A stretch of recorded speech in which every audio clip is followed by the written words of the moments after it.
পেয়ে গেছি। তো প্ল্যাটফর্মে বসে টিচার্সরা অবশ্যই স্যার ম্যামরা অবশ্যই আমাদের কন্টিনিউ সাপোর্ট করেছে, কিন্তু যার কথা বললেই না, আমাদের যে প্ল্যাটফর্মে যে মানে যার ছত্রছায় আমরা আছি বট গাছ, তো আমরা সৌমেন স্যারের তো বলছে এখন দেখো কিছুটা এক্সট্রা তো বলবো, তো তোমরা সবাই একটু রেসপন্স করবে, ঠিক আছে? দেখো রেসপন্স ফার্স্ট টাইম, বুঝতে পারছো তো? ফার্স্ট টাইম এবার বলে রেসপন্স না করে, কিন্তু রেসপন্স না করে কিছু বলা মানে বলতে প্রবলেম হয়, ঠিক আছে?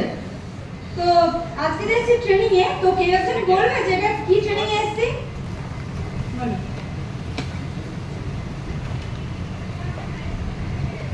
তারপরে ভয় পায় তো ঘাম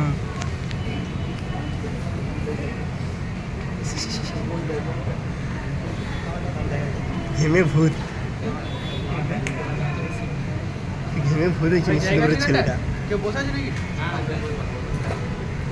সন্ধ্যা নিশ্চিতপুরের ছেলে ঘেমে ভূত হয়ে গেছে। তো ও কি বললো যে এটা ম্যানেজমেন্ট ট্রেনিং, বসে যাবে তো নাকি? ঠিক আছে? এখানে এসে কি নিজে সব ট্রেনিংটা কন্টিনিউ না নিয়ে সবাই সাইলেন্ট হলো। তো অবশ্যই ম্যানেজমেন্ট ট্রেনিং দেখো এখানে অলরেডি সবাই চলে এসেছে ট্রেনিং এ, ঠিক আছে? কিন্তু অনেকেরই ধারণা নেই যে এটা কিসের ট্রেনিং, যে ম্যানেজমেন্ট যে কি ওটা অনেকের ধারণা নেই, জাস্ট ট্রেনিং এ গেছি, কিন্তু ট্রেনিংটা নিয়ে কি হবে?